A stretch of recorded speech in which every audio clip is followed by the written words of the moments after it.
Media circle நேயர்களுக்கு வணக்கம். இன்றைக்கு நம்மோட நேர்காணலுக்காக கவிஞர் ராஜகம்பீரன் அவர்கள் நம்மோடு இணைந்திருக்கிறார். அவரோடு பேசலாம். வணக்கம். வணக்கம். போதைப் பொருள் வழக்கில் கைது செய்யப்பட்ட நடிகர் ஸ்ரீகாந்த், நடிகர் கிருஷ்ணா ரெண்டு பேருக்குமே இன்றைக்கு நிபந்தனை ஜாமீன் கிடைச்சிருக்கு.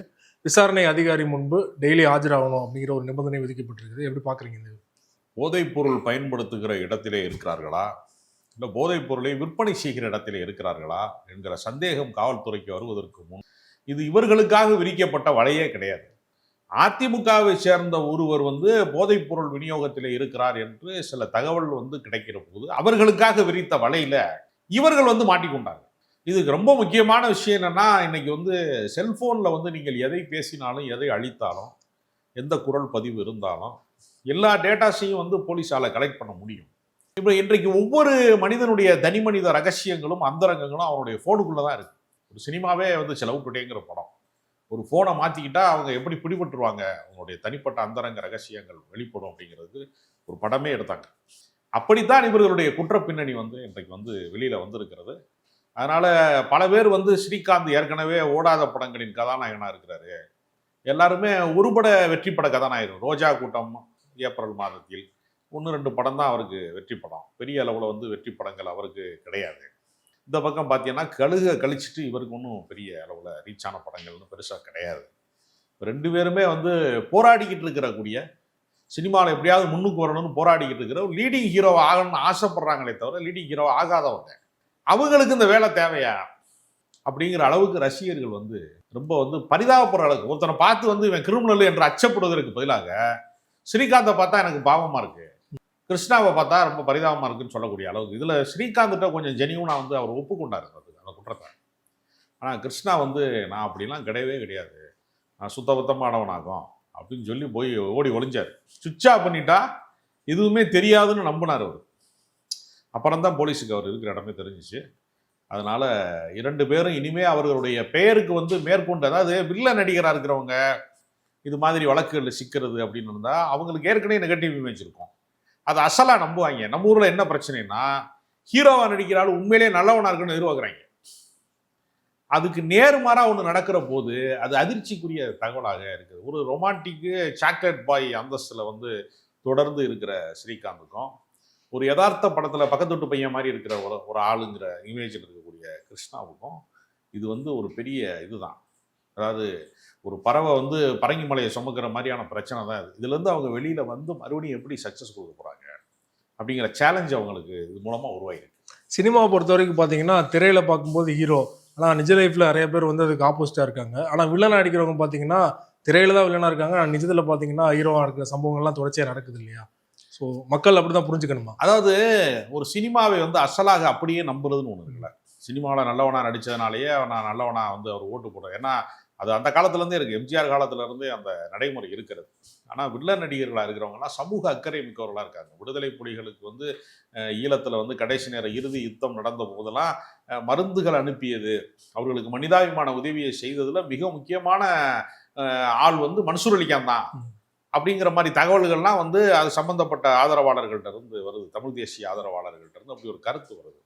அது மாதிரி நீங்கள் பார்த்தீங்கன்னா வில்லனா நடித்து ஹீரோவாகி மறுபடியும் இப்போ கேரக்டர் ரோல் பண்ணிட்டு இருக்க சத்யராஜெல்லாம் சொல்லில் அடங்காத உதவிகள் நிறைய பேருக்கு உதவி பண்ணியிருக்காரு. அதை விளம்பரப்படுத்தி கொண்டு நான் இன்னாருக்கு அது செஞ்சேன் என்று சத்யராஜ் தம்பட்டம் அடிக்கிற வழக்கம் அவர்கிட்ட கிடையாது. பிரகாஷ்ராஜை தெரியும் நமக்கு.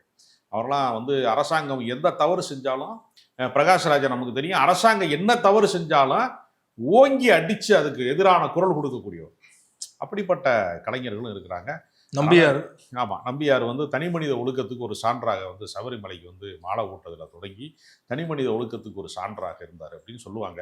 ஆனால் நம்பியாரை நல்லவன்னு சொன்னால் கிராமத்தில் இருக்கிற கிளவிலாம் ஒத்துக்குமாங்கிறது ஒரு இன்னைக்கு வரைக்கும் ஒரு சந்தேகமான விஷயமா தான் இருக்கு. குறிப்பாக சுசித்ரா பாடகி அவங்க தொடர்ச்சியாக தொடர்பாக நேர்காணல் கொடுக்கும்போது பார்த்தீங்கன்னா, இவங்க ஈஸியாக மாட்டிக்கிட்டாங்க, ஆனால் பெரிய தலைகள்லாம் இருக்குது சினிமாவில், அவங்களாம் மாட்டுவாங்களா அப்படிங்கிற கேள்வி தொடர்ச்சியாக இருந்தது. மக்களுக்குமே அப்படி ஒரு சந்தேகம் இருந்தது, இவங்களெல்லாம் ஈஸியாக பிடிச்சிட்டீங்க, வாய்ப்பில்லாத நடிகர்கள், உச்சத்தில் இருக்கிற நடிகர் மீது நீங்க கை வைப்பீங்களா அப்படிங்கிற கேள்வி தொடர்ச்சியாக மக்கள் தரப்புல கேள்வி எழுப்புனாங்க இல்லையா? ஸோ இந்த வழக்கு அப்படி அடுத்த கட்டத்துக்கு போகும்னு நினைக்கிறீங்களா? இல்லை, நிச்சயமாக இந்த வழக்கு அதற்குரிய தண்டனைக்குரிய இடத்துக்கு போகும். எல்லாரும் நிறுத்து போயிடும். ஏன்னா விஐபிகள், பெரிய இடத்து ஆட்கள், அதனால் அரசாங்கமே அந்த ஆதாரங்களை அரசாங்கமே இல்லாமல் பண்ணி அவங்கள காப்பாற்றுவாங்க அப்படின்னு நினைக்கிறாங்க. எப்பவுமே என்ன செய்வாங்கன்னா வந்து பிரபலமானவர்கள் அப்படிங்கிறப்ப அவங்க செய்கிற தவறு சேர்ந்து பிரபலமாயிடுது. இது ரொம்ப ஒரு துயரமான ஒரு விஷயம். ஒருத்தர் குடிச்சிட்டு வந்து இருப்பார் அப்படின்னா அவர் அந்த குடியை வந்து பெருமைக்குரியதாக பேச ஆரம்பிச்சிடலாம். நீங்கள் வந்து பாரதியார்ல இருந்து ஜெயகாந்தன் வரைக்கும் பல பேருக்கு கஞ்சா குடிக்கிற வழக்கம் இருந்திருக்கிறது. அதுக்காக வந்து அவர்கள் சொன்ன தத்துவத்தையும் அவங்க பயன்படுத்தின இந்த மாதிரியான லாகிரி வஸ்துக்களையும் வந்து ஒண்ணாக்குறதுன்னு ஒன்று இருக்குல்ல, அது இளைய சமுதாயத்தை வந்து கெடுக்கிறது. அதுக்கு ஒரு மாரல் சப்போர்ட், அதுக்கு ஒரு நியாயம் கற்பிப்பது மாதிரி ஆயிரும்.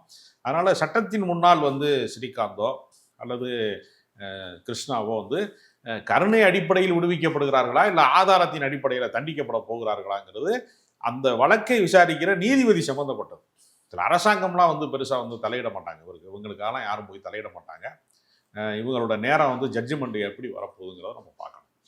இயக்குனர் பேரரசு சமீபத்தில் இந்த விவகாரம் தொடர்பாக பேசும்போது பார்த்தீங்கன்னா, நடிகர்கள் மட்டும்தான் போதைப் பொருள் பயன்படுத்துகிறாங்களா, சினிமாவில் யாராவது பயன்படுத்தினா மட்டும் நீங்கள் ஊதி பெருசாக்குறீங்க அப்படின்னு அவருடைய ஒரு வேதனையாக ஒரு ஆதங்கத்தை வெளிப்படுத்தியிருந்தார் இல்லையா?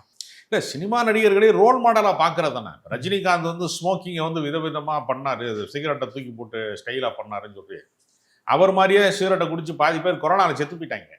அவங்க குடும்பத்தில் இருந்தெல்லாம் வந்து சூப்பர் ஸ்டார் மேலே வழக்கு போட முடியுமா? வந்து ரஜினிகாந்தை பார்த்து தான் அவங்க சிகரெட்டு செயின் ஸ்மோக்கராக மாறிட்டாங்க.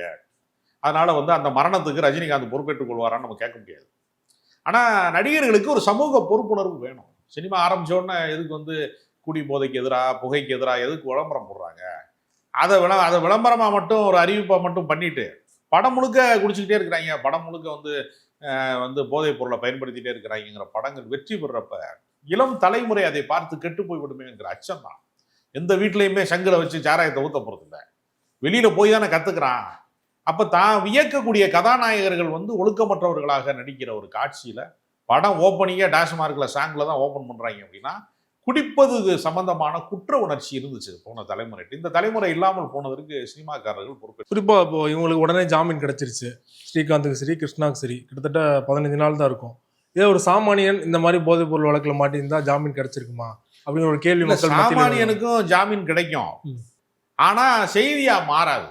ஓகே, ரொம்ப வித்தியாசம் வேற. இவ்வளவு சீக்கிரம் கிடைச்சிருமா? ஆமா, இப்ப நீங்க ஒரு சினிமா நடிகர் வந்து லிவிங்ல இருக்கிறாரு, லிவிங் டுகெதர்ல இருக்கிறாரு, ஒரு நடிகையோட திருமணம் ஆகாத பந்தத்துல இருக்காரு அப்படின்னா அது கிசுகிசுவா வரும், கட்டுரையா வரும், அப்புறம் அது உண்மையா பொய்யான ஆராய்ச்சிலாம் வரும்.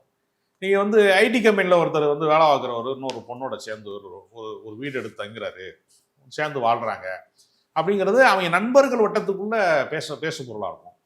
அதிகபட்சம் தெரிய ஆரம்பிச்சா வீடு வரைக்கும், அவங்க சொந்தக்காரங்க வரைக்கும் தெரிய ஆரம்பிக்கும். அந்த வட்டத்தோட அது நின்று போயிடும். பிரபலமானவர்கள் செய்கிற தவறுகள் பிரபலமாகிற மாதிரி அவங்களுடைய எல்லா ரகசியங்களுமே பொது வெளியில வைக்கப்படுகிறது தான் அது காரணம். அதனால ஸ்ரீகாந்த் வந்து ஒரு பஞ்சமா பாதகத்தை பண்ணிட்டாரு அப்படின்னு சொல்ல முடியாது. போதைப் பொருளை வந்து குறைந்தபட்சமாக 10 கிராம் யூஸ் பண்றாங்க, 1/4 கிலோ கீழே தான் வச்சிருக்காங்க அப்படின்னா அது கதை வேற. கூடுதலாக வச்சிருந்தாங்க அப்படின்னா அவங்க வந்து வணிக ரீதியாக அதை பயன்படுத்தி, இதை பொறுத்து தான் அந்த குற்றத்தின் தண்டனை அமைய போகுது. குறைந்தபட்ச தனிப்பட்ட உபயோகத்திற்கு வச்சிருந்தாருன்னா இந்த வழக்குல இருந்து அவர் தப்பிச்சிருவார். அதிகபட்சமாக அவர் வந்து இதை பயன்படுத்தி இருக்கிறாருங்கிறதுக்கான ஆதாரங்கள் ஒருவேளை கிடைச்சிச்சுன்னா 10 ஆண்டு வரைக்கும் ஸ்ரீகாந்த் சிறைக்கு போயிடுவார். ஸ்ரீகாந்தோ கிருஷ்ணாவோ 10 ஆண்டு சிறை உறுதி. அது அவ்வளவு மோசமான ஒரு வழக்கு. ஏன்னா ஹெராயின் தான் வந்து கோடிக்கணக்கான ரூபாய். அதுக்கு அடுத்த கட்டத்தில் இருக்கிறது தான் இந்த கொக்கைன்ங்கிறது. அது வந்து ஆப்பிரிக்க காடுகளில் இருக்கக்கூடிய ஒரு மரத்திலிருந்து முளைக்கக்கூடிய இலைகள்ல இருந்து அது உருவாகுது. கோக்கைன் என்று சொல்லக்கூடிய, கொக்கோ என்று சொல்லக்கூடிய ஒரு இலையிலிருந்து, அந்த மரத்திலிருந்து அது உருவாகுது. அதை பொடி பண்ணி போதைப் பொருளாக பயன்படுத்துறாங்க. அதனால இதெல்லாம் தடை செய்யப்பட்ட போதைப் பொருள்.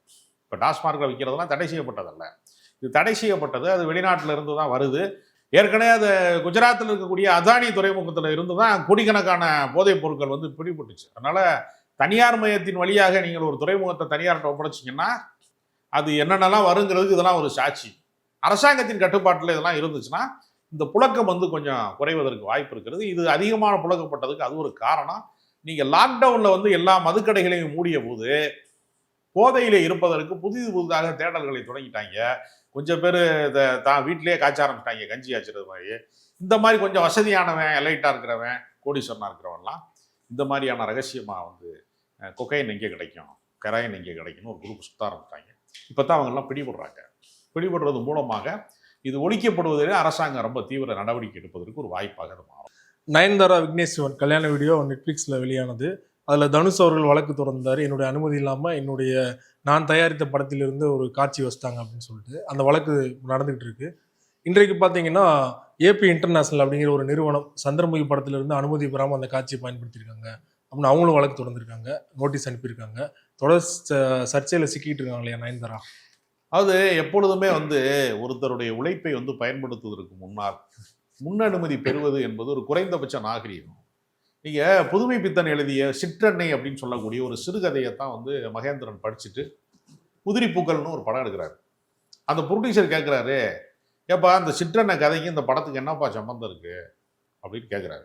ஏன்னா அதில் இருக்கக்கூடிய அதில் என்னன்னா ஒரு தகப்பன் வந்து செய்யக்கூடிய தவறுல குழந்தைகள் எப்படி வந்து தனிமைப்படுத்தப்படுறாங்க, அனாதையாக்கப்படுறாங்க, இந்த அவங்க செய்கிற தவறுகளில் குழந்தைகள் எப்படி பாதிக்குது, பெரியவங்க செய்கிற தப்புக்கு குழந்தைகள் எப்படி பாதிக்குது அப்படிங்கிறதுக்கு ஒரு கதையை வந்து நான் அந்த தாக்கத்திலிருந்து உருவாக்குனேன் அப்படின்னு ஒரு உதிரி பூக்களுக்கு காரணம் சொன்னார். ஒரு கதையை படிச்சக்கூடிய தாக்கத்துல இருந்து பாதிப்புல இருந்து இன்னொரு கதை உருவாக்குனதுக்கே புதுமை பித்தன் குடும்பத்துக்கு போய் நேரடியா வந்து பணம் கொடுக்கணும் ப்ரொடியூசரு, அந்த கதைக்கான ஒரு குறைந்தபட்ச சன்மானம் கொடுக்கணும்னு மகேந்திரன் மாதிரி ஒரு மிகப்பெரிய லெஜெண்ட் டைரக்டர்ஸ்லாம் வந்து ஃபீல் பண்ணியிருக்காங்க.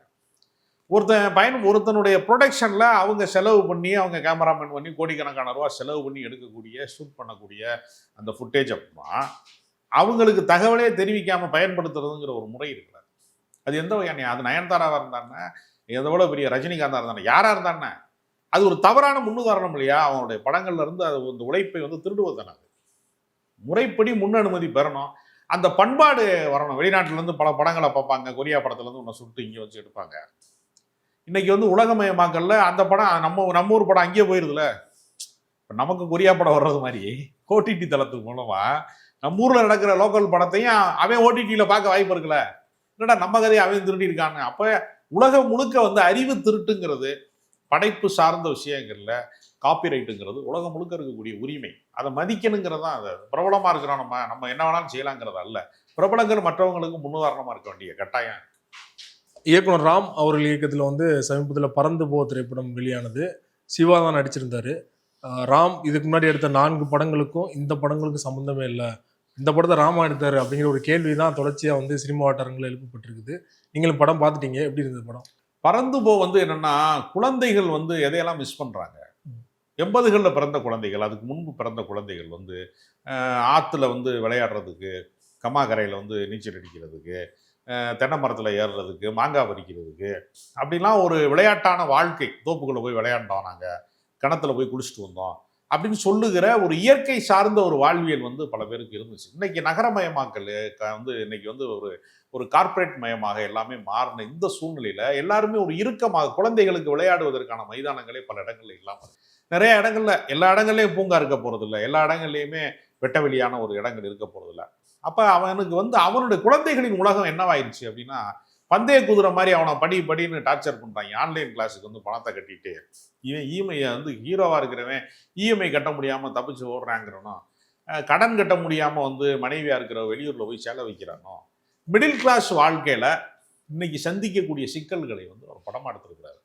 ஒரு இயலாமை மிக்க தகப்பன், ஒரு ஒரு கையறு நிலையில எதுவுமே செய்ய முடியாத நிலைமையில இருக்கிறவன் அப்படிங்கிற மாதிரி ஒரு கேரக்டர் வந்து நடிக்கிறதுக்கு ஹீரோக்கள் முன்வர மாட்டாங்கிறதுனாலதான் மிர்ச்சி சிவாவா இந்த படத்துல நடிக்க வச்சிருக்காரு. இது குழந்தைகள் உலகம் பற்றிய படம். இப்ப சமீபத்தில் வந்த எல்லா சினிமாக்களுமே ஸ்கிரீன் முழுக்க ரத்தம் தெரிக்குது, குண்டு வெடிக்குது, துப்பாக்கி சத்தம் கேட்டுக்கிட்டே இருக்கு, அருவாள் எடுத்து விரட்டி ஓட விரட்டி வெட்டிக்கிட்டே இருக்கிறாங்க. ஆக்ஷன் படம்ங்கிற பேர்ல வன்முறையை நார்மலைஸ் பண்றாங்க, இயல்பான ஒன்றா மாத்துறாங்க. அது குழந்தைகள் கண்களால் அந்த படம் பார்க்கப்படுது. கஞ்சா குடிக்கிறத பத்தி விக்ரம் 2ல டீட்டெயிலாக படம் எடுக்கிறாங்க.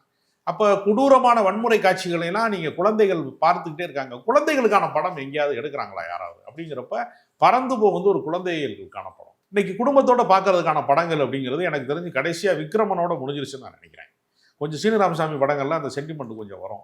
அப்ப சேரன் படம், விக்ரமன் படம், சீனு ராமசாமி படம், இந்த வரிசை தான் வந்து கடைசியாக குடும்பத்தோட போய் பார்ப்பதற்கு லாயக்கான படம்.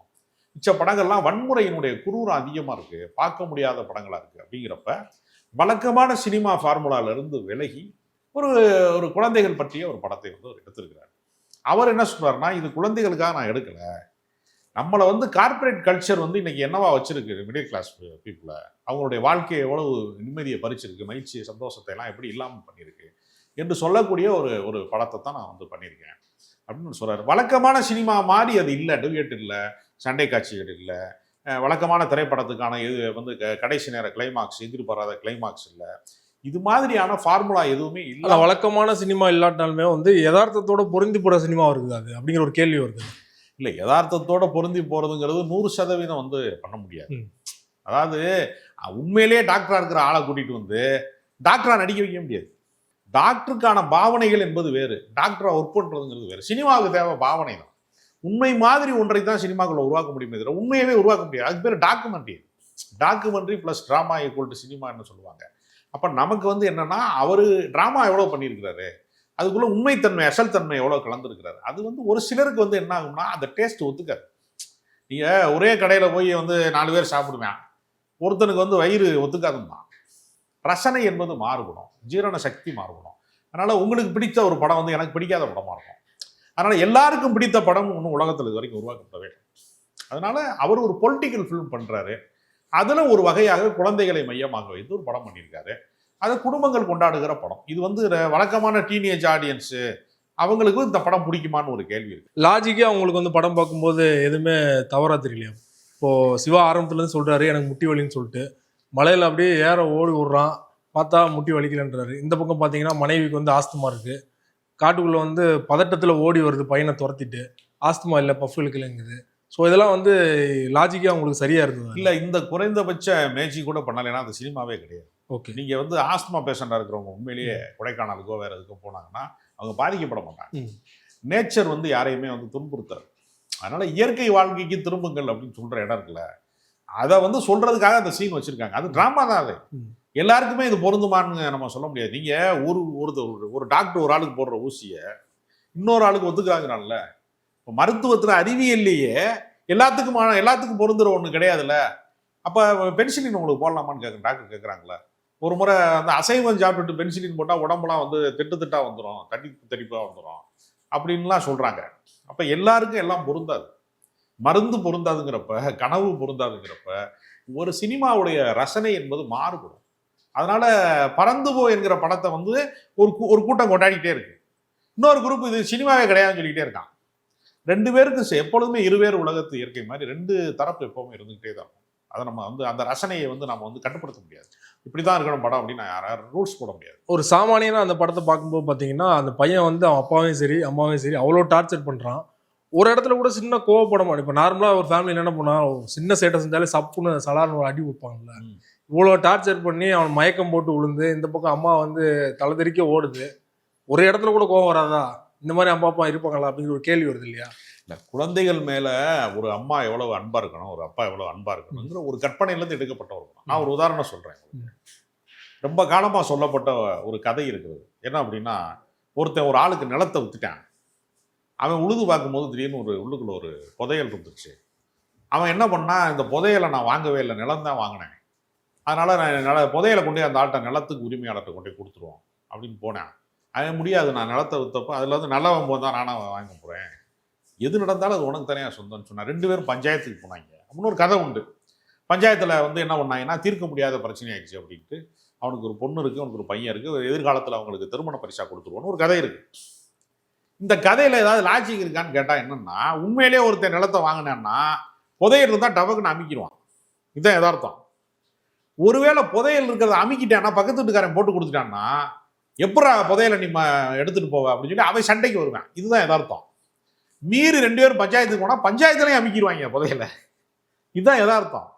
அப்புறம் ஏன் இந்த கதை இப்படி எழுதப்பட்டிருக்கிறது அப்படின்னு கேட்டா, இப்படிப்பட்ட மனிதர்கள் இருக்கணும். இன்னொருத்தன் பொருளை அபகரிக்க கூடாது, இன்னொருத்தன் பொருளை வந்து தன்மையப்படுத்தக்கூடாது.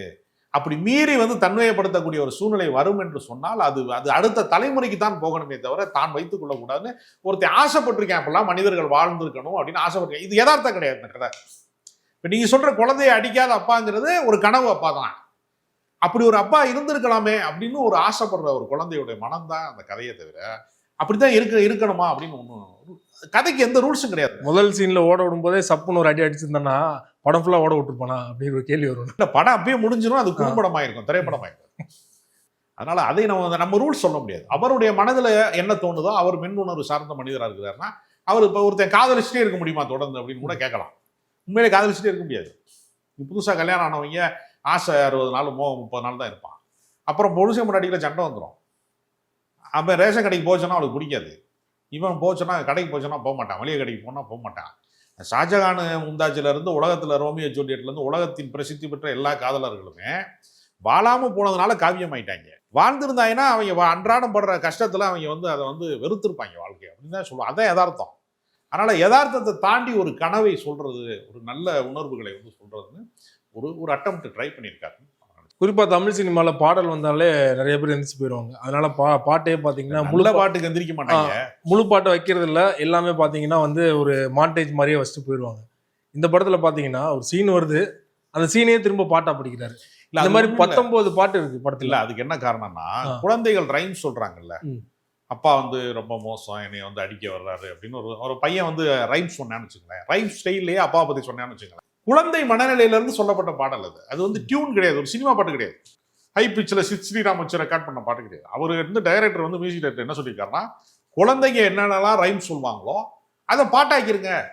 ஏன்னா இந்த படமே குழந்தைகளோட பாயிண்ட் ஆஃப் வியூல இருக்கு. நீங்க ஒரு வயது முதிர்ந்த ஒருத்தராகவோ, ஒரு இளைஞராகவோ, ஒரு நடுத்தர வயதுக்காரராகவோ இருந்து இந்த படத்தை பார்க்கறது இல்லை. குழந்தைகளின் கண்களால் ஒரு படத்தை பார்க்கறது அப்படிங்கிறதுக்கு அவர் ஆசைப்பட்டு எடுத்துருக்காரு. பாயிண்ட் ஆஃப் வியூ வித்தியாசம்.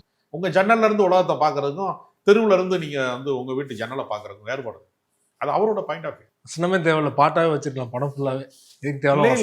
அது ஒரு விமர்சனம். அது குழந்தைகளுக்கு அது பிடிக்கும். நீங்க ஒரு சின்ன குழந்தைகளை கூட்டு போய் அந்த படத்தை பார்க்கணும்னு வச்சுங்களேன். ஒரு அம்மா ஒரு சின்ன பையனை கூட்டு போய் கொண்டா, ஒரு பிடிவாதம் இருக்கிற குழந்தை, அப்பாவை டிஸ்டர்ப் பண்ற ஒரு குழந்தை, அது என்னென்ன பண்ணுது, அட்டகாசம் பண்ணுது அப்படிங்கிறதுக்கான ஒரு படம். அது அவ்வளவுதானே தவிர அதுக்கு மேல நீங்க வயசுக்கு கொஞ்சம் மீறினவங்களுக்கான அவங்களோட பாயிண்ட் ஆஃப் வியூல இந்த கதையை பார்க்கவோ அந்த பாட்டை பார்க்கவோ அவசியம் இல்லை அப்படின்னு இயக்குனர் சொல்றாங்க. குழந்தைகளெல்லாம் கூட்டு போகும்போது குழந்தைகள் அந்த படத்தை பார்த்து அந்த மாதிரி அடம் பிடிச்சுனா என்ன பண்றது? அப்படிலாம் செய்ய மாட்டாங்க. இப்போ நீங்க மாடியில இருந்து மேல இருந்து குதிக்கிற மாதிரிலாம் சீன் வைக்கிறாங்க, உடனே குழந்தைய குதிச்சிருவாங்களா? அப்படிலாம் கிடையாது. அது வன்முறை. நான் என்ன சொல்றேன்னா, ஜாலியா எடுத்துட்டு போறாங்களே, இந்த மாதிரி பண்றதெல்லாம் நார்மலைஸ் பண்றாங்கல்ல. சக்திமான் தொடரை பார்த்து குழந்தைகள் குதிக்கிறதா அந்த காலத்துல சொல்லுவாங்க முன்புலாம்.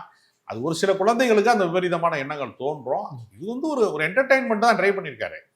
அவங்க படுற அவஸ்தையை எப்படி காமெடியா கன்வெர்ட் பண்ணியிருக்கிறாரு மிர்ச்சி சிவாங்கிறது இந்த படத்தோடைய ஒரு வித்தியாசமான காம்பினேஷன். ரொம்ப நன்றி. சினிமா தொடர்பான பல்வேறு விஷயங்களை எங்களோட பகிர்ந்து கொண்டீங்க. நன்றி.